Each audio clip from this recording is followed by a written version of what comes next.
लक्षाधिक टंकार सागवान काठ सहित गोटे काठ कटा मेसीन जबत और जड़े गिरफ। नुआपड़ा जिला Khariar range division ACF Mohammad Saleha नेतृत्व में सिनापाली रेंज अधीनस्थ आईसीडीएस ऑफिस पछपट एक घरे बेआईन भाव में सागवान काठरे फर्निचर निर्माण चलता बेले वन विभाग चढ़ऊ कर लक्षाधिक टंकार सागवान काठ जबत करिछि।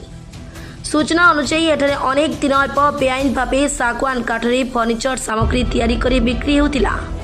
कौनसी सूत्रु खबर पाई वन विभाग टीम चढ़ऊ करथिला। ए घटना संपुक्त जनक को गिरफ करा जायछि। गिरफ व्यक्ति जनक हेले सिनापाली ग्रामर लिंगराज मेहर पिता शंकर मेहर बोली जना पड़िछि।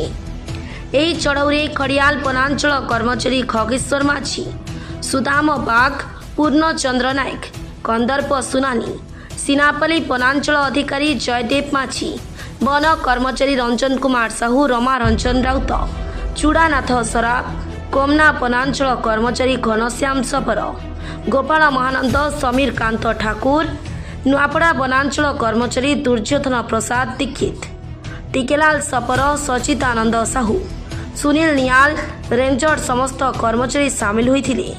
এই মিলিত চढ़ऊरे संपुक्त व्यक्ति ठारू 2 ट्रिप ट्रैक्टर बोझे सागवान काठ एवं गोटे लैपटॉप गोटे काठ कटा मेसीन मूल्य 7,11,000 बोली जनापड़ी। जबत करा जायथिबा सागवान काठर आनुमानिक मूल्य 10 लाख टंकार अधिक हेबो बोली अनुमान करा जाउछि।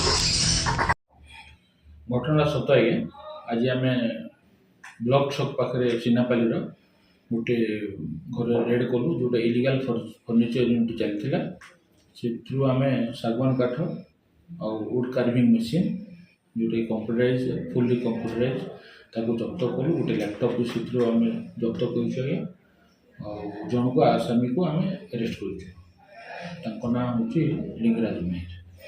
सर मशीन आर काट केते अनुमान टंका पारे सर? लक्षाधिक टंका है सर कहीं मेसीन ही 6 लाख खंड पड़े। आर के अरेस्ट हवार अच्छी थी सर?